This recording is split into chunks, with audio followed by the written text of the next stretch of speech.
Time is precious, and so are our pets. So time with our pets is extra precious. That's why we started Dutch. Dutch provides 24/7 access to licensed vets, with unlimited virtual visits and follow-ups for up to 5 pets. You can message a vet at any time and schedule a video visit the same day. Our vets can even prescribe medication for many ailments, and shipping is always free. With Dutch, you'll get more time with your pets and year-round peace of mind when it comes to their vet care. Hello, book lovers. Welcome to Must Love Books.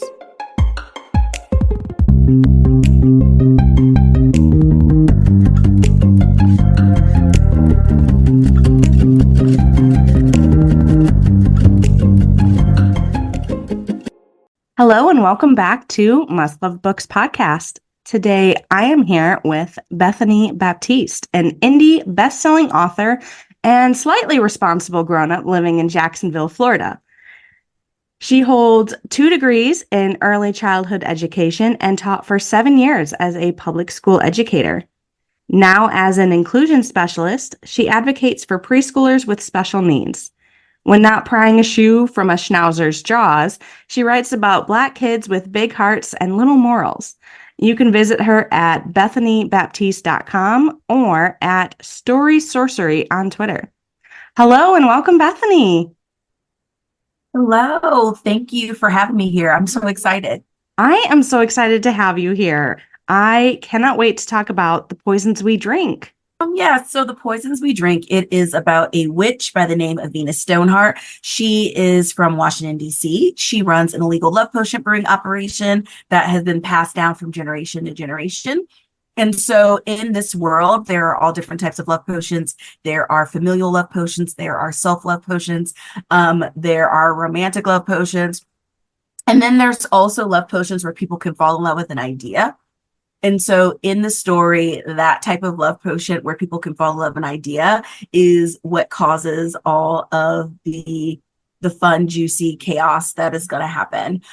So after her mother is murdered, Venus is offered the opportunity to avenge her mother. And she has to brew illegal love potions where politicians can fall in love with the idea to not pass a hateful bill into law, because Venus lives in a world where humans and witchers, they live side by side, but humans rule over witchers, and they pass very hateful laws and bills to oppress witchers. And so she's offered that opportunity. She takes it, but there is a lot of backstabbing and front stabbing and side stabbing, and so all of that stuff that you would expect in a story that is set in Washington, D.C. I feel like we could use some of those potions. Exactly. So not only is this, a fun, witchy fantasy, which is a genre I always love, but we're seeing a lot of real world connections and bit of a mirroring of some current political atmospheres. And the funny thing about it is that I wrote this in response to the 2016 election. So I wrote it in 2017. And it's funny how when you write something in response to one election and then it gets published the year of another election, and nothing has changed. Nothing has changed. Nothing has changed since, actually, nothing has changed for a long time, but especially since 2016, literally nothing has changed. And so at the time, I had hoped when I wrote it that maybe something will change. And this will just be more of a thing of the past, right? Because I'm talking about, politicians not wanting to listen, and oh, how hopeful and naive I was. But it is interesting to see that this story will always have that sort of relevancy in regards to politics, and how we operate in society in response to what our politicians do, who are supposed to be representative of us. They're supposed to represent us. It's always interesting, and not necessarily in a good way, but always interesting how a lot of political undertones are still relevant years later. And it just seems like we're just not learning the lessons from these stories. Recently, Hunger Games has seen a resurgence because we are seeing the exact same type of political atmosphere as when Suzanne Collins first wrote the books, 15 years ago now? And not only has nothing changed, but it unfortunately seems like things are just getting worse and worse and worse. And that's actually a topic that has been brought up on this podcast before. Recently, I was talking with Robin Crawford at Eden Books, and she started in 2017 her indie publisher and online bookstore because of the book bans targeting dark romance and taboo authors. And here we are in 2024, and that's still a relevant topic where nothing has changed. We're not learning, the people are learning the lessons. I feel like there's a lot of improvement moving that way, but in regards to politics, we're not seeing these changes progressing forward in the way that we kind of hope we would have by now. Yeah, it's interesting. And it's also very, very sad. I feel like the reason why not much has changed is because when you still have like old white people in like positions of power, nothing is ever really going to change. Yes, we might vote in newer, like younger, or marginalized politicians that represent the population more. But as long as you still have like old white people in power, it doesn't matter what side of the aisle they're on. I feel like nothing really is going to change. And that's it exactly, because when you look at, our lawmakers from today and compare them to 2017, how many of them have actually changed? So it's hard to, expect legislative change when the legislators are predominantly the same people doing the same stuff. And then on top of that, it's like they're from a completely different generation than us. Mm-hmm. They're like multiple generations. Like, they were like, a lot of our politicians are like 80 years old. That's like generational, like it's different. Their expectations and how they've lived life is completely different. And so they're still trying to operate based on what things used to be, but that's not it. The issue is that laws are being passed that won't affect the old people of today, but it'll affect us because they'll be gone. Yep.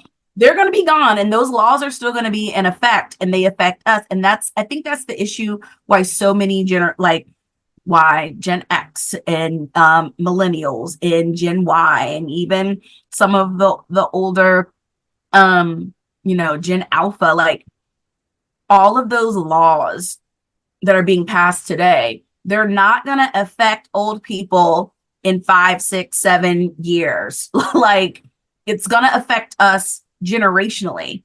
And I feel like that's why more and more people are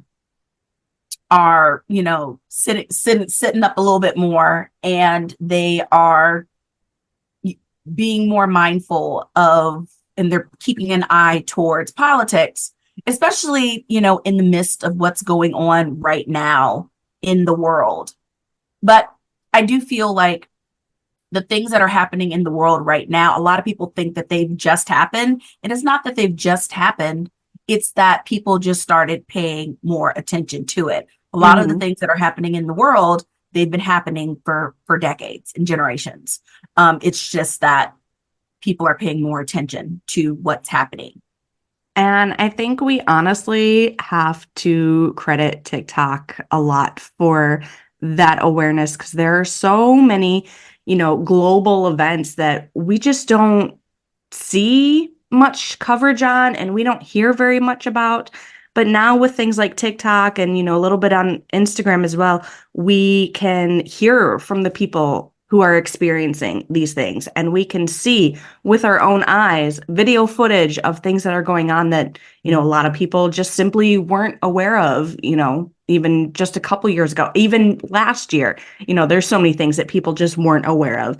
And this access to global social medias is really connecting us all and allowing us all to really just deepen our awareness of what's going on outside of our own little bubbles. I agree.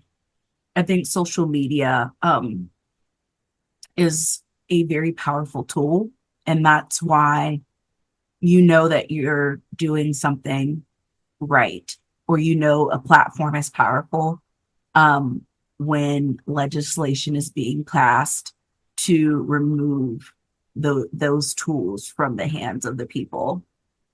So it's very interesting.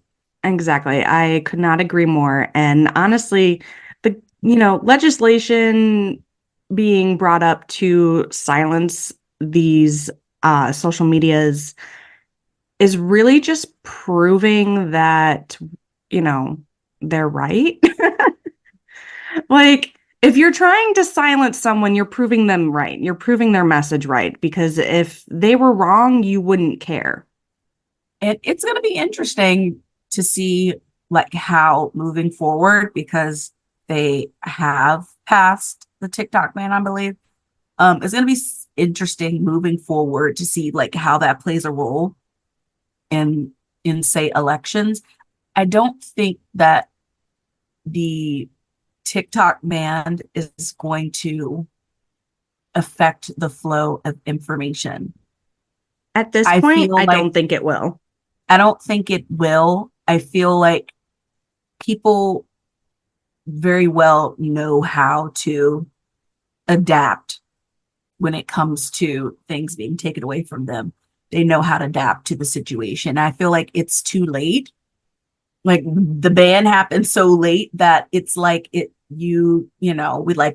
can see that the world is on fire just because you tell us to go inside the house and shut the door. Like, we can still see through the windows.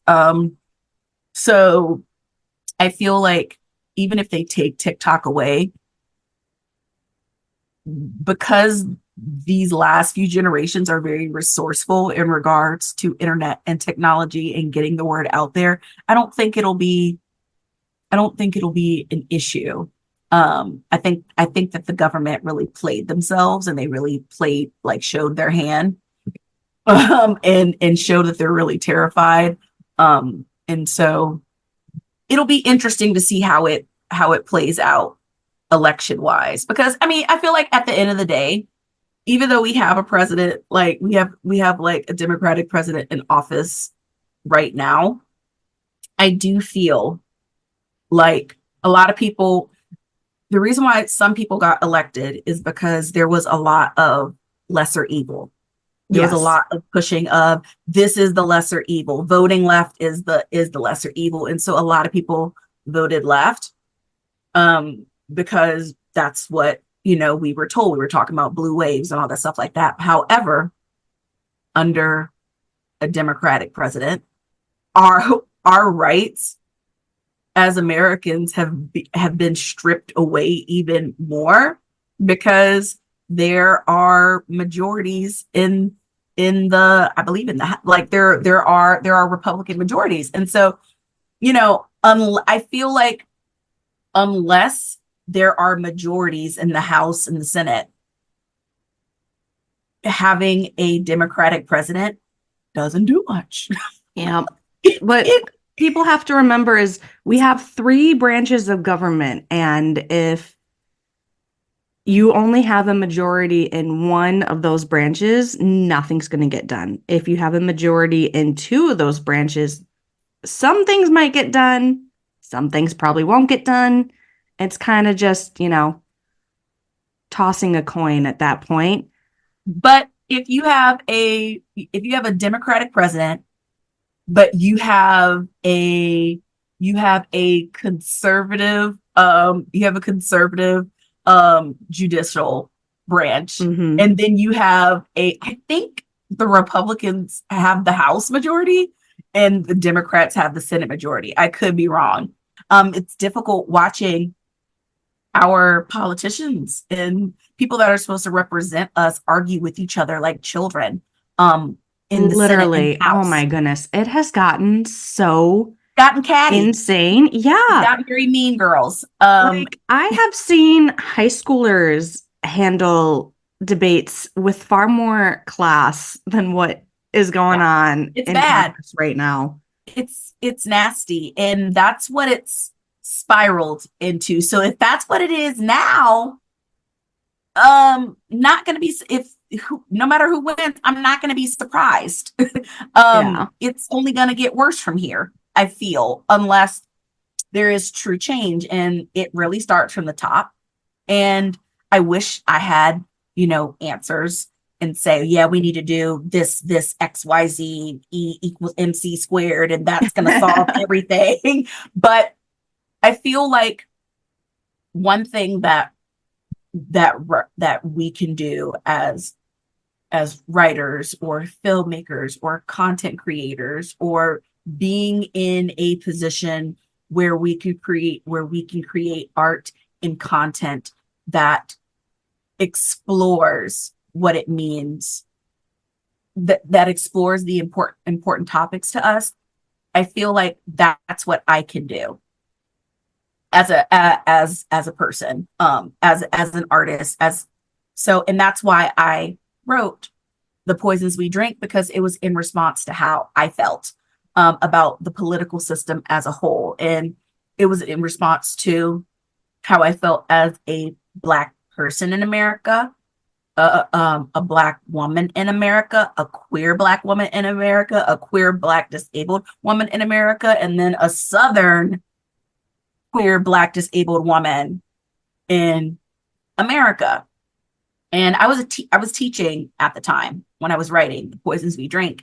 And so I was looking at my kids, thinking to myself, like, what is the world going to be like for y'all in a few years, when you're old enough to vote, when you're old enough to go to college, or get married, not get married, have kids, not have kids? Like, what is the world going to be like for you? And so that's why I wrote characters who are marginalized witches of color, who are morally gray and fed up. And so they do things that we wish that we did, but we can't. And so they move through the story caring about them and theirs only, and they will do anything to protect them and theirs, even if it means overthrowing the government. So, Well, you do what you got to do. right. And I think stories like this are so important, not just as a form of self-expression, which I'm sure felt very cathartic for you, but also as a way for, readers to really connect with different perspectives and see things in a way that they might not normally have thought about before. And so I definitely think that this is a book, and I'm going to recommend it to literally everyone. So if you're listening, go pick it up right now. You have no choice. Go read it. And I just think it's a really great way to kind of open up these lines of communication and encourage, people to connect and have these kinds of conversations, not just in, the realm of the story, but, see those parallels in our real lives and how we can react to them and how we can approach these topics going forward in our own communities.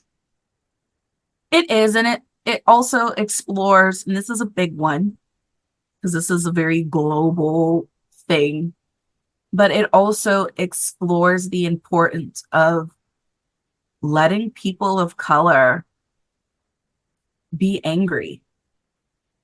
And that's a main theme in the story, is that as people of color, as marginalized people, we're not allowed to be angry. Only like white people are allowed to show anger and be like, that's justified. even if they're walking through the streets with like tikis and saying blood and soil, like Yep. it's justified. But like if black people or like Latin people or like other people of color like gather and express anger about legislation or police or other issues that are extremely important to us because things are happening to us, it's a like us gathering is a threat, us expressing ourselves is a threat. And that's another theme in the story, is that in the story when witchers gather in numbers, their power intensifies. And so the country, the government passed a law where witchers cannot gather in numbers of more than 12. It can only be 12 or less because that caps their power. And so anytime witchers gather a number 13 or more, they are considered a threat. And so that is a law that was passed, and it's supposed to affect how witchers move in society because there's segregation and all that stuff like that. But then secretly they still gather. And it doesn't, just because a law says we can't do XYZ, that doesn't mean that we're not going to do it. And so it explores things like that, how even simply existing is almost like a form of protest. That is such an excellent way of putting it. And again, the parallels to our modern issues going on, at the time of recording, we have the university and college encampments and protests going on. And there are a few states who are in the process of passing state laws that would ban large gatherings that are protests. And I mean, you wrote this in 2017, like, but and now it's happening. But the thing about it is that a lot of people it's nice to see people see comparisons between the book that I wrote and the laws and things that are happening now. However, it's not that the laws that I wrote were like hypothetical. I was basing a lot of the laws based off of, Jim Crow laws and laws that affected Black folk in, the 60s and 50s and before then, because I have family members that lived during that time. So I was able to talk to them about what it meant to be a Black Southerner and, in the 1930s, in the 1940s, in the 1950s, in the 1960s. What did that mean? What types of laws were there? Whether they were passed laws or unspoken laws. Like, what was that like? And so I took all of that and I folded it into the story. And so laws like that have been around for a very long time.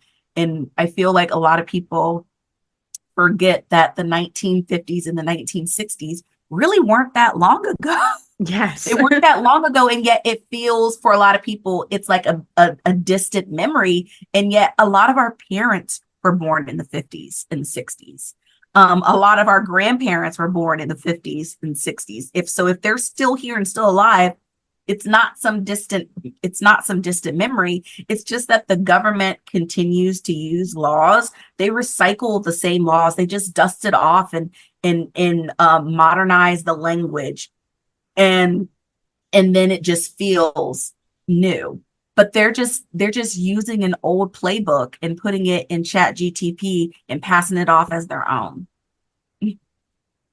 That is a really important distinction as well, because you're absolutely right. And I think there's a couple of reasons why people aren't really, fully understanding those parallels. One, a lot of this is not taught in schools anymore, if it ever was. Like, we cover like the civil rights movement and we learn about the peaceful protests that happened, and then they kind of cover up the rest because they don't want us to know about the horrific responses, governments and the police and legislation had towards these protests, and how many of these protests were not just, quietly sitting down and, I don't want this. Let's have it change. Okay, thank you for asking politely. That's not how any of this worked. That's not how any of this happened. No. They don't want us to know that, so none of that is taught anymore. And secondly, as you mentioned before, these laws were targeted specifically towards the Black community. And now that they are being reinforced and now are covering other communities, and especially, now that white people are feeling the effects of these laws, now they're like, this isn't right. And it was never right beforehand. And part of, a lot of people weren't taught that in school. The information was withheld. But I feel like now, we have access to the internet. There are a million books out there now about true history and how these things affected other communities that aren't just white-centered historical books and texts. And so now we have the opportunity to learn fully what happened. And we shouldn't just be looking at this, wow, I can't believe the government is just doing this now for the first time ever, because that's not what happened. I'm not going to tell anyone how they can and cannot protest, but I'm also not thinking that just asking politely is going to change anything. Even though peaceful protesting is very important, I do feel like the offering and oppressive peace hasn't done much. We like white folk have literally started whole revolutions, like the French patent that right? The French like patent, like let's start some shit and go crazy.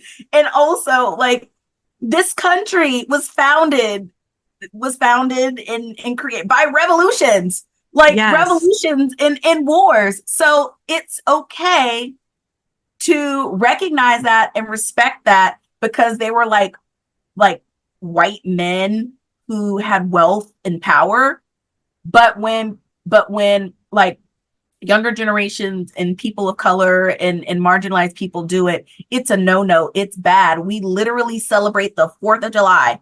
Mm-hmm. Like, we literally, from the time that we're born all the way into college, we have been pumped about, the American Revolution and this and that and these wars and that war. And so, like, that's all we can respect and salute, dead white guys from hundreds of years ago, because they had to fight for their country and they had to fight for their right, because they didn't want to pay for like stamps and tea and taxes. But and the Boston Tea Party was a riot. They didn't just politely walk up and take the tea and put it in the water. No, they burned shit. They destroyed ships. They smashed things. It was a violent riot. And if the Boston Tea Party happened today, we'd have talking heads on the news condemning it. And the funny thing about it is like, now this is going to show my age, but for a while, I don't know if they're still around, but like for a while now, especially like in the early to mid 2000s, there was an ultra conservative Republican group called the Tea Party. Yeah, no, they're still. And so like they Tea Parters are still around. I haven't heard, like, I know that they were like more around like during like Bush and like Obama's reign. I think a lot of them have converged with other groups. Yeah. Which, I mean, diff name, same stuff. I just feel like for generations we have taught that things can only get done if you're angry and you fuck shit up. You fuck shit up, you revolt. Let's fight against things that are not right. And then it's, American freedom and fighting for what's right. And yet every time an oppressed group tries to fight for what's right, we're met with laws, we're met with police brutality, we're even met with the military. And they're supposed to protect us because we're the taxpayers. Exactly. It's crazy how it's so normalized to weaponize police in the military against the citizens they're supposed to protect. And yet, when conservative white people protest, the police are there to protect them and make sure that they're allowed to protest. Like, still trying to figure out what the hell happened on January 6th. Right? Still trying to figure that out, how they were able to get that far. Because when you watch the videos, like, police are just standing there. The police aren't gonna arrest their friends. Exactly. They want, like, they're not gonna arrest themselves. To have like a whole group of like angry white people storm the Capitol with a scaffolding, ready to hang lawmakers that they don't agree with, and they were able to walk away. Yep. A lot of them were able to walk away, and some of them got slaps on the wrist. But yeah, they were able to just sashay right on in. And just like destroy offices and just do all kinds of stuff.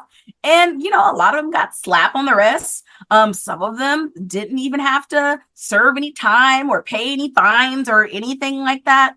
A lot of people didn't. But it's like, if people of color or marginalized people, younger generations did that, the body count would have been so much higher. That is the disparity, I feel. And people see that, because you can have old white folk storm the Capitol, but peacefully protesting college kids are getting the treatment that actual like insurrectionists should have gotten. Exactly. And they're on campus. And what gets me, since we're on topic, what gets me with these colleges is that these colleges are literally using the police against people. And then a few years from now, they're going to be asking those same college students for a damn donation because they're alumni. Do not call those kids asking for donations. Well, and you know what? A lot of these protests at the colleges are very reminiscent of the anti-war Vietnam protests.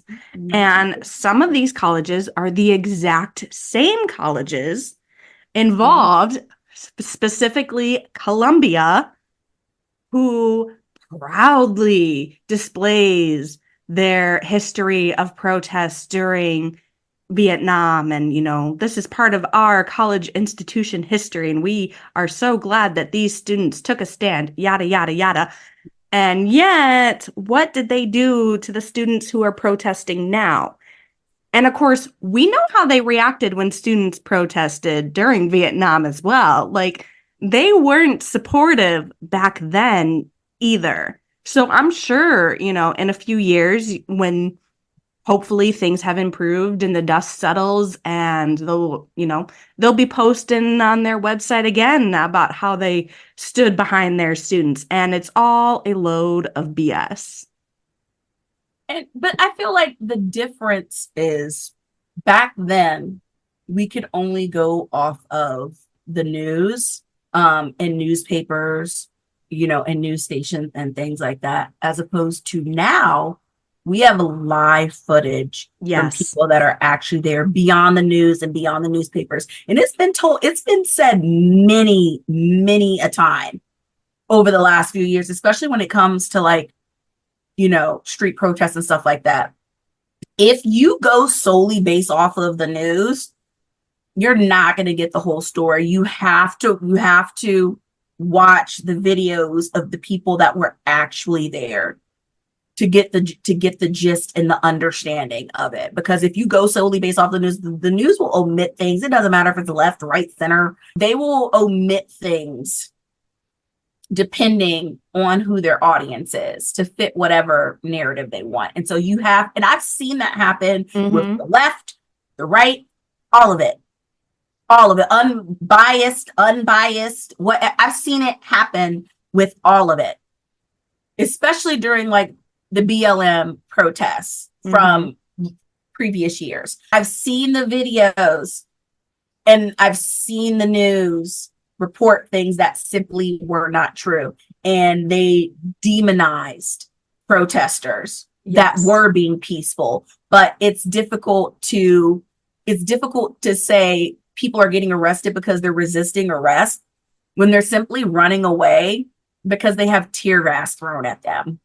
Like, they're not resisting arrest. They're running away because they have tear gas being thrown at them. And they cannot see, and they're being shot at. And let's stop pretending that those rubber bullets are harmless. They're not. In the bean bags, they'll be like, Yeah. that's what gets me. It's like the news will be like, yeah, they just have rubber bullets in some bean bags. And I'm like, no, baby. You'd think it's like a little tiny rubber pellet or something. They're massive. They're gigantic. Yeah, they can cause serious damage. And I mean, protesters have had skull fractures. Protesters have had eye fractures. There was one situation a few years ago where a protester lost her arm from a rubber bullet. Like, this is not a peaceful response. This is not a harmless deterrent. It is violence that is no different than if those were loaded with real bullets, because the damage is very comparable. Exactly. And so that's why when I hear stuff like that, oh, they're just rubber bullets. Oh, they're just, bean bags. No, baby. They're literally military grade. Yeah. They're literally military grade.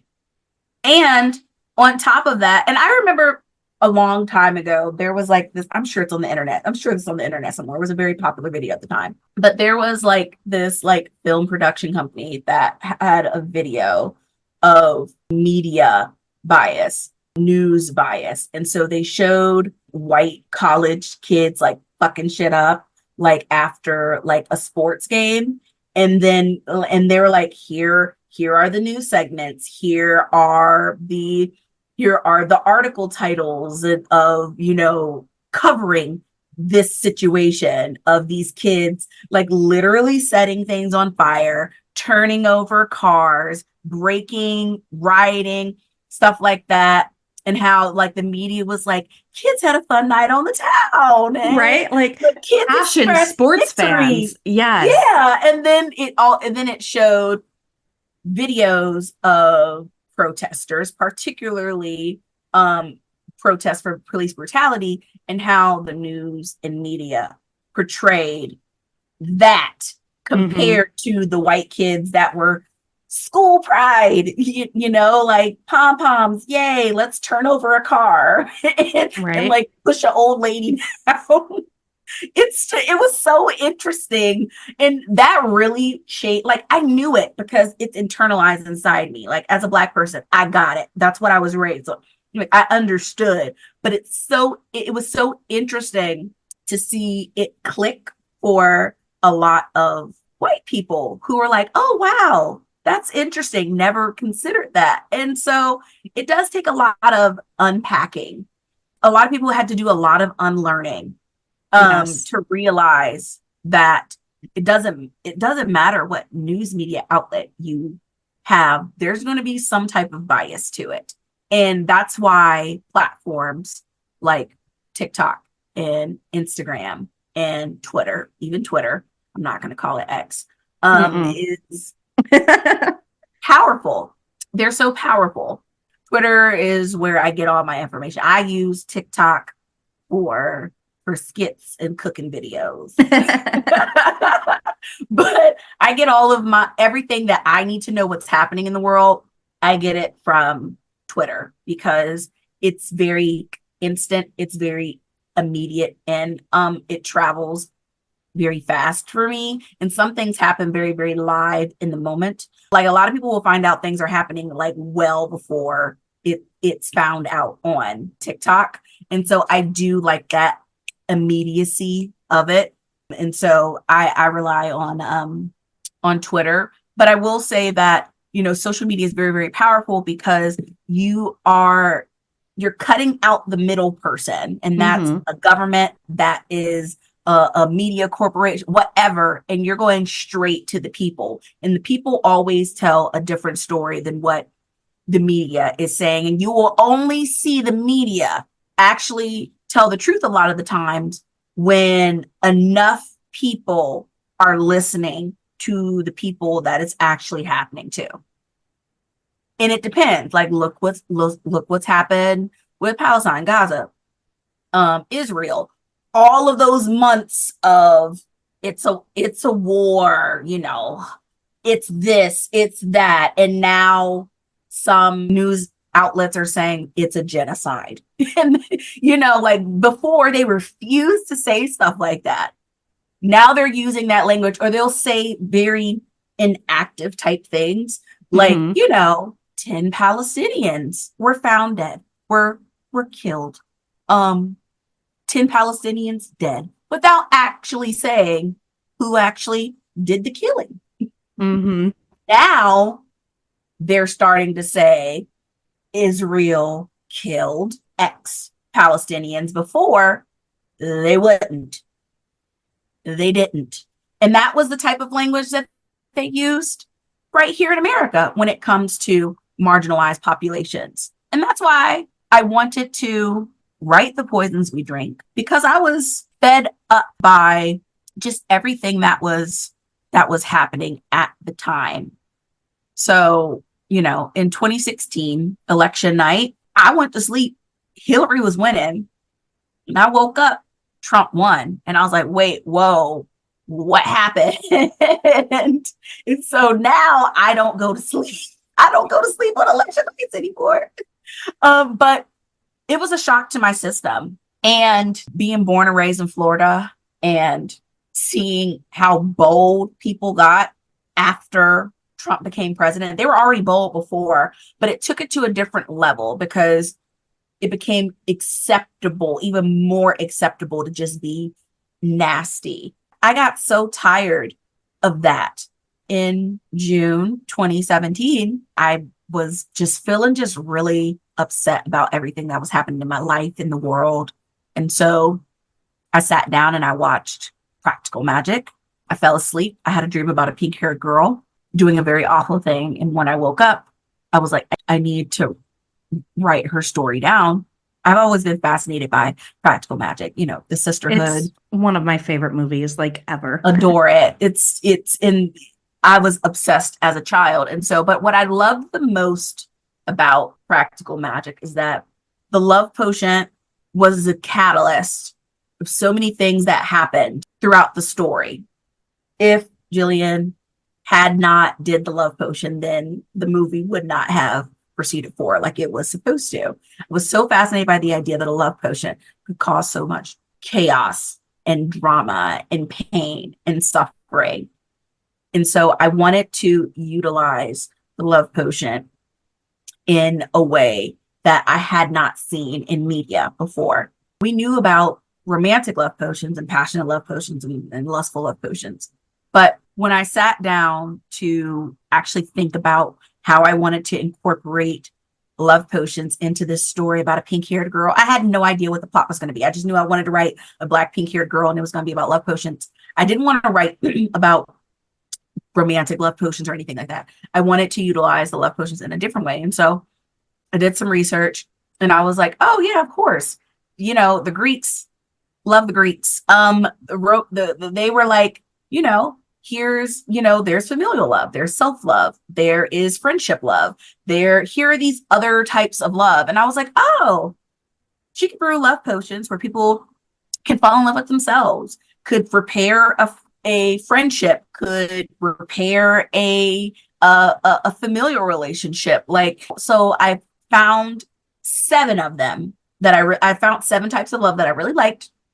But 8 is my favorite number. And so I wanted one more. I wanted one that was different, that I had not seen.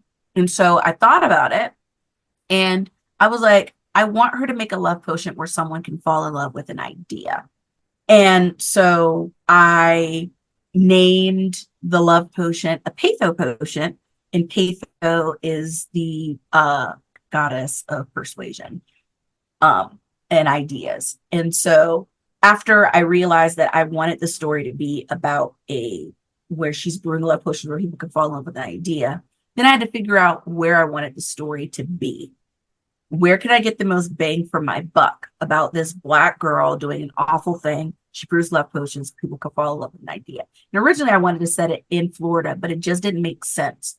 And so I started to think long and hard. And I was like, what if I set it in Washington, D.C.? Because Washington, D.C. is the place of ideas and ideals and philosophies. And they sell ideas to get elected. They sell ideas to turn bills into laws. And so what could happen if a Black girl who could brew love potions where people could fall in love with an idea in a place that's built on an idea of what it means to be American? How would that happen? How would that work? And so then I did research about Washington, D.C., and I found out that Washington, D.C., I didn't even know this. I didn't know that Washington, D.C. was a predominantly Black town. I had no idea. I had no idea that Washington, D.C., its nickname is called Chocolate City. And so it was interesting to me because the Washington, D.C. that had been taught to me is nothing like the Washington, D.C. that I realized actually what was. And so I liked that comparison of there's the Washington, D.C. we see with pristine white monuments and the buildings and the museums and the shopping centers. And then there's the other side of the DC, that's the predominantly Black DC, that's hiding in the shadow of all of the pristine whiteness and in the American ideals. And so it was interesting that this town, this capital, was built on the backs of Black Americans that a lot of people don't know is there. And so I was so fascinated by that. Okay, I'm going to have a Black witch brews love potions where people can fall in love with an idea. She was born and raised in Washington, D.C., which is the place of ideas and ideals. And there's two sides to Washington, D.C. And what does that mean? Unfolding the history of Blackness in Washington, D.C. and Washington, D.C. as problematic as it is as a whole, and then creating a world where you have humans and witchers living together, but not really because they're really segregated. And I wanted humans to be the ones in power. It would be, but why? They don't have magic. And so as I was writing, I kept using magic and power interchangeably in regards to witchers. And it got very confusing for me. And so I had to take a step back and I was like, actually, there's a difference between magic and power in this world. And once I made that decision where humans would have power and witchers would have magic, and how power is more dangerous than magic, it opened up a different layer of the world building and the story and the characters for me. Because there is a distinction between magic and power. Mm-hmm. Magic is something that is innate. It's something that is in your blood. It is something, and even though, yes, you could set things afire, or you can move things with your mind, or you could levitate, that doesn't exactly mean that you will be on equal footing with someone that's in power, that has money or politics or police behind them to do their bidding. And so that's how I was able to create the world of poisons the way I wanted it to be once I made that distinction. And I am honestly so excited to read The Poisons We Drink. As an author, if you are listening to this and you are an author, and you are a marginalized author in particular, I think it's important to know that you need to be your authentic self. It took a long time for Poisons to get an agent, to get published, And even to just get to bookshelves, it was a lot of obstacles. And it's important to stay firm about what you believe is important to you in your story, and do not sacrifice parts of yourself or your story to make yourself or your story more comfortable for other people. Stay true to you, and then also surround yourself with the right people that will support you and your vision, whether it's, a group of writer friends or your family, or making sure you have a supportive agent, making sure you have a supportive editor, making sure you have just a really strong supportive system, because traditional publishing is hard. It is hard, and it is not built for a marginalized author's success. The amount of book deals isn't what's important. It is how that marginalized author is treated behind the scenes and how much support they're getting, whether it's, emotional or publisher backing. That is what's important, because there are a lot of people who, they have a book deal, but they're not being treated right. They're not being treated right. And so there are things that I feel like that's very important. Have a strong camp of people around you. Thank you. Thank you so much for sharing this and for being with us today. This has been Bethany Baptiste, The Poisons We Drink. Highly recommend everyone go listen to it or read it, pick it up, whether e-reader, whatever you want. Library requests too. They work. Yes, Those good library points. requests. And thank you so much, Krystle, for inviting me. It's been an absolute honor. So y'all, The Poisons We Drink. Thank you everyone for listening. This has been Must Love Books. You can find us on Instagram, Facebook, and Patreon under @MustLoveBooksPodcast. Thank you and happy reading.